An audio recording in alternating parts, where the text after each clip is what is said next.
दोस्तों, यदि हम एक साधारण आम मनुष्य हैं और यदि हमारे देश के प्रमुख प्रसिद्ध व्यक्ति हमें नाम से जानते हैं तो यह हमारे लिए बड़े ही गर्व की बात होती है।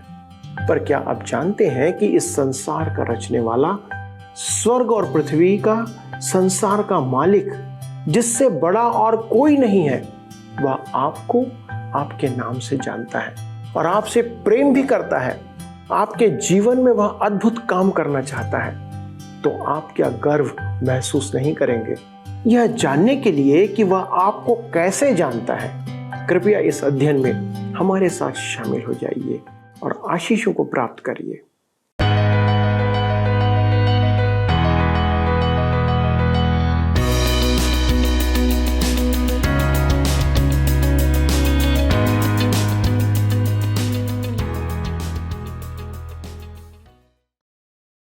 नमस्कार मित्रों, परमेश्वर के वचन के सामने आने से आप में विश्वास उत्पन्न होता है।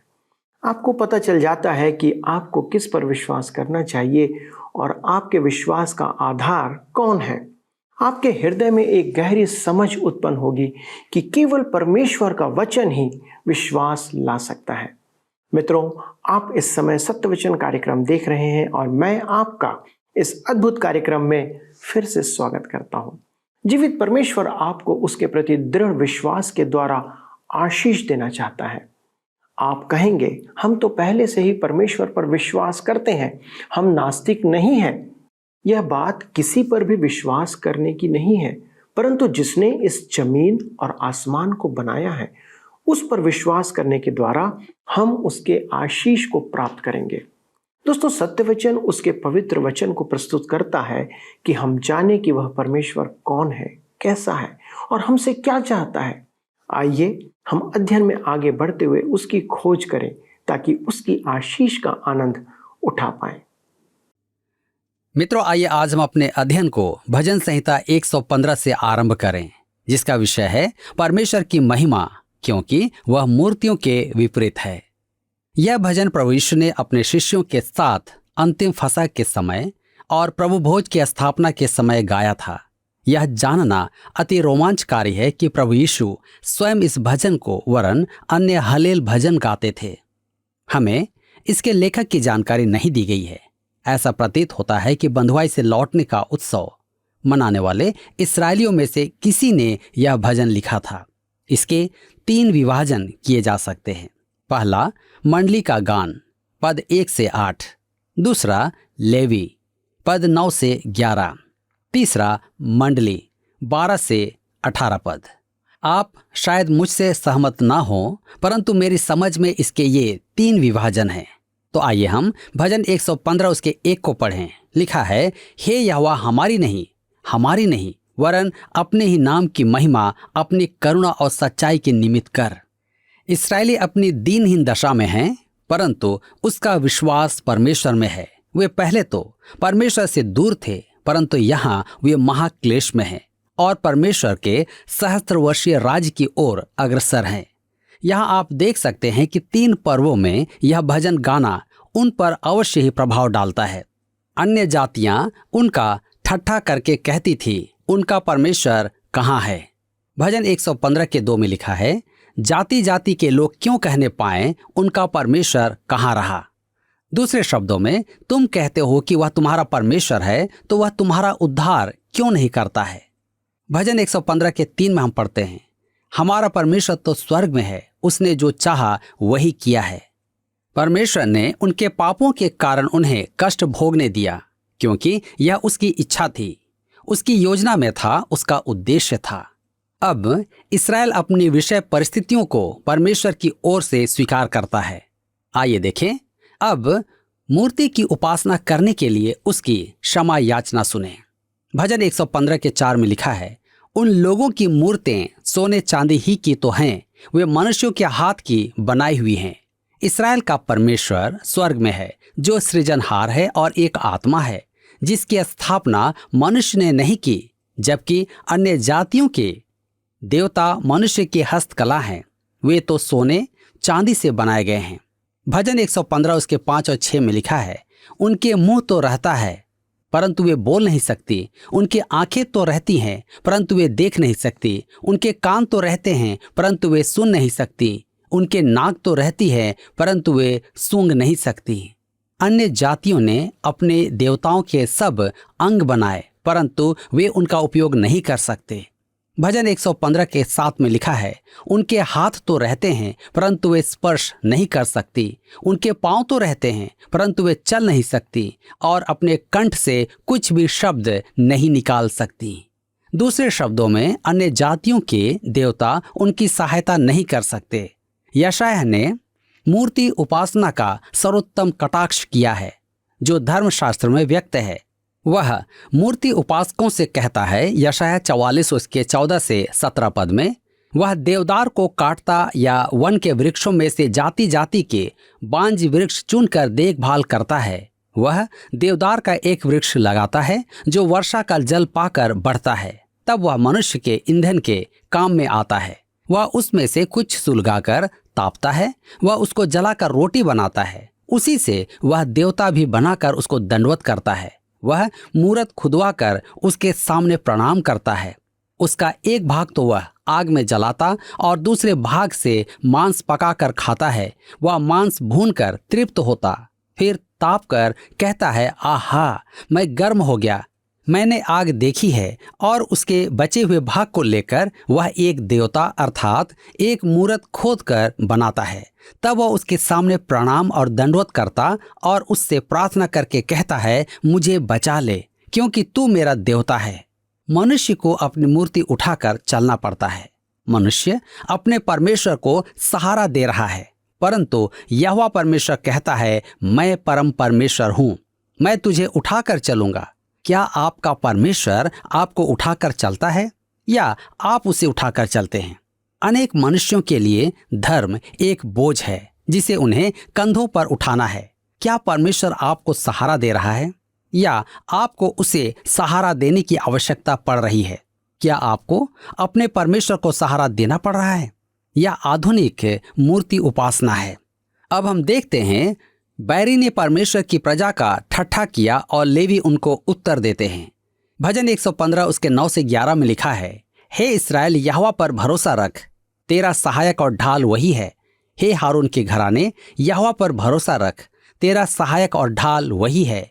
हे यहोवा के डरवैयो, यहोवा पर भरोसा रखो, तुम्हारा सहायक और ढाल वही है। मुझसे पूछा जाता है, नास्तिकवाद का उत्तर क्या है? भौतिकवाद का उत्तर क्या है? चारों ओर व्याप्त अनैतिकता का उत्तर क्या है? आप मनोविज्ञान के तख्त पर लेटें या उत्तर नहीं है। उत्तर तो इतना अधिक सरल है कि मनुष्य उसे अनदेखा कर आगे बढ़ जाता है। केवल परमेश्वर में भरोसा रखें, यही एकमात्र समाधान है। नास्तिकवाद, भौतिकवाद, अनैतिकता के मध्य परमेश्वर पर भरोसा रखें, उस पर आश्रित हों, उसके निकट आ जाएं, उस पर स्वयं को छोड़ दें। यह एक अद्भुत भजन है। मैं आपको परमेश्वर के अति निकट लाऊंगा। पर पद 12 से आगे मंडली का प्रति उत्तर है। यह एक प्रकार से उत्तरवादी भजन है। तो आइए पढ़ें। भजन 115 उसके 12 में लिखा है, यहोवा ने हमको स्मरण किया है, वह आशीष देगा। वह इस्राएल के घराने को आशीष देगा, वह हारून के घराने को आशीष देगा। मेरे मित्रों, परमेश्वर आपको भी आशीष देगा। वह आपके मित्रों, आपके परिवार, आपकी कलीसिया को आशीष देगा यदि आप उसकी ओर फिरें। वह आपके समुदाय को भी आशीष देगा। अति अद्भुत बात तो यह है कि वह आपका ध्यान रखता है। परमेश्वर ना तो आपको भूला है और न ही मुझे भूला है। मैं तो आपका नाम और पता नहीं जानता, परंतु वह जानता है। हवाई यात्रा में मैं नीचे देखता हूँ तो उन हजारों अनजान मनुष्य के बारे में सोचता हूँ। उन्हें कौन जानता है? समाज अति अवैयक्तिक है। आपके कार्यस्थल में, आपके स्कूल में, आपकी सरकार के लिए आप मात्र एक जनसंख्या हैं, परंतु परमेश्वर के लिए आप एक परिचित जन हैं। वह आपका अंक ही नहीं, आपका नाम भी जानता है और आपका पूरा विवरण जानता है। उसमें विश्वास करें। भजन 115 के 13 में लिखा है, क्या छोटे क्या बड़े जितने यहोवा के डरवैये हैं, वह उन्हें आशीष देगा। जी हाँ, यह एक वर्गीकृत सैद्धांतिक कथन है। आप इसे माने या ना माने, यदि आप इसे मानेंगे तो आपके जीवन में यह एक अद्भुत अंतर उत्पन्न करेगा। भजन 115 उसके 14 और 15 पद में लिखा है, यहोवा तुमको और तुम्हारे लड़कों को भी अधिक बढ़ाता जाए। यहोवा जो आकाश और पृथ्वी का करता है, उसकी ओर से तुम आशीष पाए हो, वह सृजनहार है। भजन 115 के 16 में लिखा है, स्वर्ग तो यहोवा का है, परंतु पृथ्वी उसने मनुष्यों को दी है। परमेश्वर की इच्छा यह नहीं कि मनुष्य चांद पर रहे। यदि वह चांद की यात्रा करता है तो वह परमेश्वर की संपत्ति से छेड़छाड़ करता है। उसने मनुष्यों को पृथ्वी का अधिकार दिया है। भजन 115 के 17 में लिखा है, मृतक जितने चुपचाप पड़े हैं वे तो यह की स्तुति नहीं कर सकते। हम इस पृथ्वी पर हैं तो हमें परमेश्वर की स्तुति करना है, उसका मूल्य यही है। भजन 115 के 18 में लिखा है, परंतु हम लोग यह को अब से लेकर सर्वदा तक धन्य कहते रहेंगे, यह की स्तुति करो। मेरे प्रियो, वे जो उसे जानते हैं अब से हमेशा तक उसकी स्तुति करेंगे, यह की स्तुति करो, हालेलुया। क्या आपको इसमें आपत्ति है क्या? आप चाहे किसी भी कलीसिया के कैसे भी प्रतिष्ठित जन हो, आपको उसकी स्तुति करने में आपत्ति नहीं होनी चाहिए। इससे हमें कष्ट नहीं होगा, हम तनावग्रस्त होते हैं। सबसे अच्छी औषधि है अपना मन खोलकर परमेश्वर की स्तुति करें, उससे बात करें, यह अति लाभदायक होगा। मित्रों, इसी के साथ भजन 115 समाप्त होता है और अब हम भजन 116 से अपने अध्ययन को जारी रखेंगे, जिसका विषय है प्रेम का गीत, क्योंकि परमेश्वर ने मृत्यु को निगलकर जय पाई। यह धर्मशास्त्र के महान भजनों में से एक है। कुछ टीकाकार इसे महानता में भजन 23 के बाद रखते हैं। यह धन्यवाद का भजन है। मनुष्य निराशा में परमेश्वर को पुकारता है और परमेश्वर अपनी दया में सुनता है। यह प्रेम का गीत है। यह हलेल भजन है। यह एक सरल भजन है जो मसीह की मृत्यु के समय के कष्टों का वर्णन करता है। जिस रात वह पकड़वाया गया कि अगले दिन क्रूस पर मारा जाए, उसने यह भजन गाया था। उसने आनंद के लिए जो उसके आगे धरा था, लज्जा की कुछ चिंता न करके क्रूस का दुख सहा और परमेश्वर के सिंहासन की दाहिनी ओर जा बैठा। और उसी ने अंतिम रात बड़े आनंद के साथ यह भजन गाया। मेरे प्रियो, यह भजन भविष्य की चर्चा करता है, महाक्लेश से बचे शेष इस्राएली भक्तों की चर्चा, परंतु इसमें आज के आधुनिक मनुष्य के लिए भी संदेश है, आज के वर्तमान विश्वासी के लिए। परमेश्वर चाहता है कि हम यह जानें, यह वचन निराशा और परेशान विश्वासियों के लिए अनुग्रह से पूर्ण है। यह भजन आपकी चिंता करेगा और आपकी शंकाओं को दूर करेगा। यीशु जिस रात पकड़वाया गया, उसने यह भजन गाया था। पद 1 से 5 परमेश्वर सुनता है। पद 6 से 13 परमेश्वर सहायता करता है। पद 14 से 19 परमेश्वर पवित्र है। तो आइए देखें, परमेश्वर सुनता है। भजन 116 के 1 में लिखा है, मैं प्रेम रखता हूं इसलिए कि यहोवा ने मेरे गिड़गिड़ाने को सुना है। ध्यान दीजिए, मैं प्रेम रखता हूं। स्मरण रखें कि यह एक प्रेम गीत है। क्या आपने परमेश्वर से कभी कहा कि आप उससे प्रेम करते हैं? मेरे विचार में मसीही जीवन का सबसे अधिक महत्वपूर्ण भाग यही है। क्या आप प्रभु यीशु से प्रेम करते हैं? क्या आपके संबंध उसके साथ घनिष्ठ हैं? क्या आप उससे बात करते हैं? क्या आपने आज उससे बात की है? क्या वह आपके लिए जीवनदायक एवं सच्चा है? संसार नकली बातों से उब चुका है। क्या आप भी नकली चीजों से उब गए हैं? पहला यूहन्ना के पत्र 4 अध्याय उसके 19 पद में लिखा है, हम इसलिए प्रेम करते हैं कि पहले उसने हमसे प्रेम किया। जी हाँ, इसमें विश्वासी का अंगीकार है कि हम उससे इसलिए प्रेम करते हैं कि पहले उसने हमसे प्रेम किया। पतरस कहता है, पहला पतरस 1 के 8 में, उससे तुम बिना देखे प्रेम रखते हो और अब तो उस पर बिना देखे भी विश्वास करके ऐसे आनंदित और मगन होते हो जो वर्णन से बाहर और महिमा से भरा हुआ है। यूहन्ना सुसमाचार 21 उसके 15 से 17 में लिखा है, प्रभु यीशु ने शमौन पतरस से कहा, क्या तू मुझसे प्रीति रखता है? इसमें प्रभु यीशु ने पतरस से पूछा था कि क्या वह उससे प्रेम करता है। प्रकाशित वाक्य 1 के 15 में लिखा है, और उसके पांव उत्तम पीतल के समान थे जो मानो भट्ठी में तपाए गए हों, और उसका शब्द बहुत जल के शब्द के समान था। फिलदिल्फिया की कलीसिया से प्रभु ने कहा, देख, मैं ऐसा करूंगा कि वे आकर तेरे पैरों पर गिरेंगे और यह जान लेंगे कि मैंने तुमसे प्रेम रखा है। फिलदिल्फिया की कलीसिया आज की बाइबल आधारित विश्वासी कलीसिया का प्रतीक है। अब इन सब का मुख्य कारण क्या है? इसलिए कि यहोवा ने मेरे गिड़गिड़ाने को सुना है। क्या हमें उच्चारण सहित प्रार्थना करनी है? यहोवा ने मेरे गिड़गिड़ाने को सुना है। इसका अर्थ है उच्चारित शब्दों को सुना। मैं कार चलाते समय भी परमेश्वर से बात करना पसंद करता हूं। भजन 116 के 3 में आगे लिखा है, मृत्यु की रस्सियां मेरे चारों ओर थी, मैं अधोलोक की सकेती में पड़ा था, मुझे संकट और शोक भोगना पड़ा। यह क्रूस पर हमारे यीशु की निराशा है। वह जानता था कि हम कैसे कैसे कष्ट उठाएंगे। उसने मृत्यु से पूर्व की रात यह गाया था। सच तो यह है कि हमारा मृत्युदंड उसका मृत्युदंड बन गया था। उसे मरने की आवश्यकता नहीं थी। उसने अपनी इच्छा से अपना जीवन आपके और मेरे लिए बलिदान चढ़ाया। उसका जीवन लेने वाला कोई नहीं था। भजन 116 के 4 में लिखा है, तब मैंने यहोवा से प्रार्थना की, हे यहोवा, विनती सुनकर मेरे प्राण को बचा ले। उसने परमेश्वर को पुकारा, मेरे प्राण को बचा ले। उसकी प्रार्थना सुनी गई। भजन 116 के 5 में आगे लिखा है, यहोवा अनुग्रहकारी और धर्मी है और हमारा परमेश्वर दया करने वाला है। मेरे मित्रों, परमेश्वर दयावान तो है, परंतु वह धर्मी भी है। वह जैसे तैसे क्षमा नहीं करता। ऐसा करते समय उसे न्यायोचित होना आवश्यक है। इस जगत का नैतिक शासन परमेश्वर है। उसे न्याय में उचित और पवित्र तथा धर्मी होना है, परंतु वह दया प्रकट करना चाहता है। अतः उसके पास एकमात्र मार्ग था कि मनुष्य के पाप का दंड चुकाए। अब वह कहता है, आओ मैं तुम्हें ग्रहण करूंगा। क्या आप उसके पास आने के लिए तैयार हैं? आइए हम आगे देखेंगे।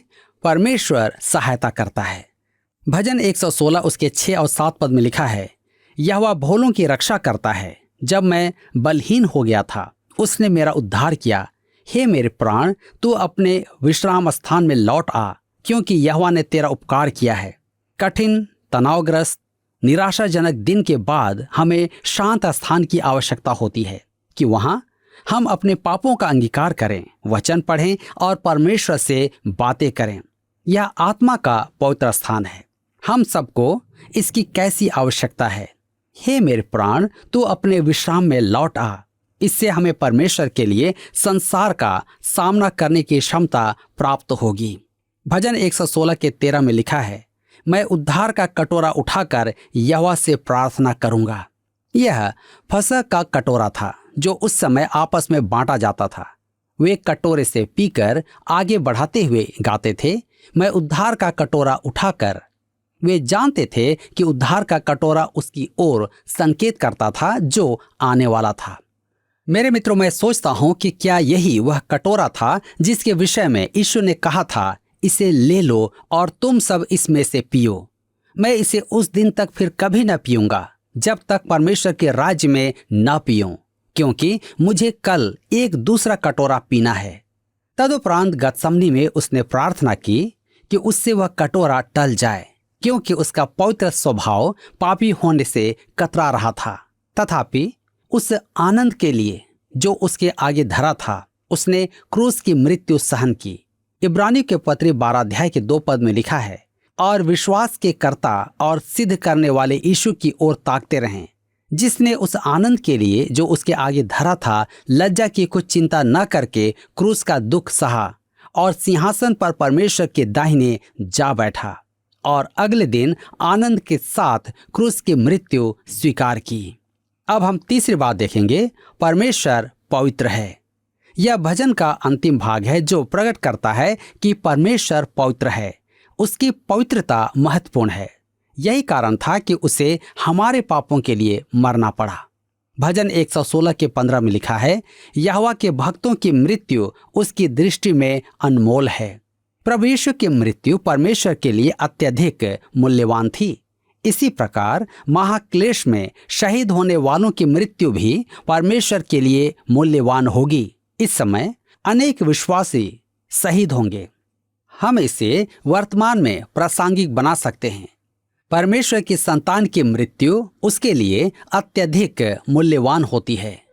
भजन 116 उसके 16 और 17 में लिखा है, हे यहोवा सुन, मैं तो तेरा दास हूं, मैं तेरा दास हूं और तेरी दासी का पुत्र हूं। तूने मेरे बंधन खोल दिए हैं। मैं तुझको धन्यवाद बलि चढ़ाऊंगा और यहोवा से प्रार्थना करूंगा। आप परमेश्वर को यदि कुछ दे सकते हैं तो वह है धन्यवाद। वह आपसे केवल यही चाहता है। परमेश्वर चाहता है कि उसकी संतान कृतज्ञ हो। क्या आपने उसे कभी अपने उद्धार के लिए धन्यवाद कहा है? क्या आपने उसे आज के दिन के लिए धन्यवाद कहा है? एक नया दिन देखना कैसा सौभाग्य है। मैं आपको एक उदाहरण देना चाहता हूँ। एक बेटी विवाह करके चली जाती है तो पिता को बहुत दुख होता है। उसे एक अनजान पुरुष के साथ जाते देख पिता उसके छोटे से जीवन को स्मरण करता है। मैं अपने जीवन में जानता हूं कि मैं सेवा काल में अधिकांश समय घर से बाहर रहता था। द्वितीय विश्व युद्ध के पश्चात यूथ फॉर क्राइस्ट की सेवा देख मुझे विश्वास हो गया था कि आत्मिक जागृति आएगी। 2 वर्ष मैं प्रति शनिवार रात्रि घर से बाहर रहा। मैं यूथ फॉर क्राइस्ट के लिए दूर दूर तक सेवा में जाता रहा। मैं प्रति सप्ताह 5 रात घर से बाहर रहता था। मुझे अपने बेटी की एक बात याद आती है। एक दिन रेलवे स्टेशन पर उसने मुझसे कहा, जब वह बच्चा ही था, हम यहाँ या तो आपको विदा करने आते हैं या आपको लेने आते हैं। तदुपरांत उसने मुझे देखकर कहा, क्या आप घर में अधिक नहीं रह सकते? उसकी इस बात को स्मरण करके मैंने उसे पत्र लिखा, मैंने तुम्हें निराश किया है। हमें उसका पत्र मिला जिसमें उसने लिखा था, आपने मुझे निराश नहीं किया। मैं आपके सब उपकारों के लिए आपका आभारी हूँ। मेरे मित्रों, उसका यह धन्यवाद मेरे लिए लाखों रुपए के चेक से भी अधिक कीमती है। वह मुझे इस धन्यवाद से बढ़कर कुछ नहीं दे सकता था। कैसी अद्भुत बात है। मेरे मित्रों, परमेश्वर को आपसे कुछ नहीं चाहिए, कुछ भी नहीं। भजनकार गाता है, मैं तुमको धन्यवाद बलि चढ़ाऊंगा, मैं उसे धन्यवाद दूंगा। यदि हम चूक जाएं तो इब्रानियों का लेखक कहता है, इब्रानियों के पत्र 13 उसके 15 पद में, इसलिए हम उसके द्वारा स्तुति रूपी बलिदान अर्थात उन होठों का फल जो उसके नाम का अंगीकार करते हैं, परमेश्वर को सर्वदा चढ़ाया करें। मेरे मित्रों, हम परमेश्वर को एकमात्र जो दे सकते हैं वह है धन्यवाद। हमारे स्वर्गीय पिता के लिए यह कैसा मूल्यवान है। अब हम आते हैं भजन संहिता 117 में, जिसका विषय है परमेश्वर की विश्व स्तुति के निमित्त हालेलुया। यह भी एक हलेल भजन है और श्रृंखला का सबसे छोटा भजन है। मैं आपको फिर स्मरण कराना चाहता हूं कि हलेल 113 से 118 भजन इस्राएल के 3 महान पर्वों पर गाए जाते थे, फसह, पेंतेकुस्त और झोपड़ियों के पर्वों पर। फसह के पर्व में कटोरा 7 बार घुमाया जाता था और हर बार जब कटोरा घुमाया जाता रहा हो, सहभागी इन भजनों में से एक भजन गाते थे। कुछ टीकाकारों का कहना है कि भजन 113 और 114 भोजन से पूर्व गाए जाते थे और भजन 117 और 118 भोजन के बाद गाए जाते थे। महत्वपूर्ण बात तो यह है कि वे गाए जाते थे। भजन 118 उनका अंतिम गीत होता था। मत्ती 26 के 30 में लिखा है कि भजन गाने के बाद वे जैतून के पर्वत पर गए। भजन 117 सबसे छोटा भजन वरन बाइबल का सबसे छोटा अध्याय भी है। इस कारण इसे अनदेखा करने का संकट उत्पन्न होता है। आइए पढ़ें भजन 117 उसके 1 पद। लिखा है, हे जाति जाति के सब लोगों यहोवा की स्तुति करो, हे राज्य राज्य के सब लोगों उसकी प्रशंसा करो, यह की स्तुति करो, अर्थात हल्लेलुया। मेरे प्रियो, आज मैं आपसे जानना चाहता हूं कि क्या आप परमेश्वर की स्तुति करते हैं? क्या आप उसको धन्यवाद देते हैं उसके सारे उपकारों के लिए? आज समय है कि कुछ समय रुककर अपने जीवन को झांकें और देखें। यदि आपने आज तक धन्यवाद नहीं दिया है, आज ही उसे धन्यवाद दें। मित्रों, हम एक दीनहीन पापी मनुष्य हैं। हमारे पास कोई योग्यता नहीं कि हम परमेश्वर के पास आए। हम अपने आप से उसके पास जा भी नहीं सकते। लेकिन ये जानना कितना सुखद है कि अरबों लोगों के बीच वह हमें नाम से जानता है, आपको नाम से जानता है, आपके परिवार के हर एक सदस्य को नाम से जानता है। व्यक्तिगत तौर पर हम अपने पड़ोसी को नहीं जानते हैं, जितने जानते थे उन्हें भी हम कई बार से भूल चुके हैं। परंतु सच्चा और जीवित परमेश्वर हमें व्यक्तिगत रीति से जानता है। क्या आप उस पर भरोसा करना नहीं चाहेंगे? दोस्तों, एक मूर्ख मनुष्य ही उस पर भरोसा करना नहीं चाहेगा। वह कहता है यदि आप उस पर विश्वास करते हैं तो वह आपको आशीष देगा। जैसा कि हम भजन संहिता 115 अध्याय के 12 पद में पढ़ सकते हैं, परमेश्वर ने हमको स्मरण किया है, वह आशीष देगा। वह इस्राएल के घराने को आशीष देगा, वह हारून के घराने को भी आशीष देगा। दोस्तों, आप इस परमेश्वर पर विश्वास रखेंगे तो क्या वह आपको आशीष नहीं देगा?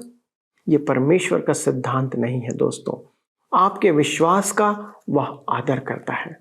आइए प्रार्थना करें कि हम उसके भक्तिमय भय के साथ उस पर सदा अपना भरोसा और विश्वास बनाए रखें। आइए प्रार्थना करें।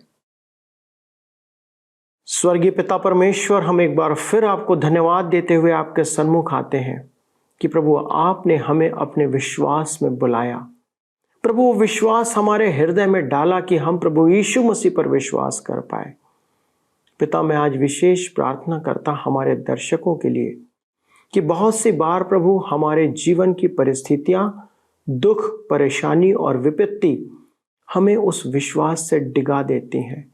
प्रभु, हम जीवित परमेश्वर को छोड़कर दूर चले जाते हैं। हम जीवन के जल के सोते को छोड़ करके प्रभु हम उससे दूर चले जाते हैं। और ऐसा स्थिति हमारे बहुत से दर्शकों की आज है जो प्रभु किसी दुख, परेशानी या विपत्ति के कारण आपसे दूर चले गए हैं। प्रभु, आज हम प्रार्थना करते हैं, प्रभु उन्हें अपने पास लौटा ले आइए। प्रभु, वे उस भटकी हुई भेड़ के समान आपसे दूर चले गए हैं जिन्हें आप खोजने के लिए निकलते हैं, और प्रभु आप उन्हें खोज करके वापस ले आते हैं। हमारी प्रार्थना है ऐसों के लिए प्रभु कि आप उन्हें फिर से अपने घर में वापस ले आएं, उन पर रहम करें। धन्यवाद देते प्रभु प्रार्थना को सुनने के लिए। प्रभु यीशु क्रिस्ट के नाम से इस विनती को मांगते हैं, आमीन। अगले प्रसारण में हम इस अध्ययन को आगे बढ़ाएंगे। और जी हाँ, मेरा निवेदन है आपसे कि प्लीज अपने दोस्तों को आज फोन करके बताइए कि आपने कौन सी आशीष प्राप्त की है, ताकि वो भी इस कार्यक्रम में शामिल हो। प्रभु आपको आशीष दे। पिछले प्रश्न का उत्तर है A, 2। इस अध्ययन के अंत में हमें मुक्ति या उद्धार के 2 चरण सिखाए गए हैं। आज का प्रश्न है, फसा, पिंतेकुस्त और झोपड़ियों के पर्वों पर कौन से भजन गाए जाते थे? A, भजन 113 से 118, B, भजन 113 से 117, C, हलेल भजन, D, उपरोक्त सभी भजन। मित्रों, इस प्रश्न का उत्तर हमें कल सुबह 6 बजे से पहले विकल्प A, B, C या D के साथ अपना नाम, पता, स्थान के साथ 9651433397 पर SMS या WhatsApp करें। सभी विजेताओं को विशेष पुरस्कार प्रदान किए जाएंगे।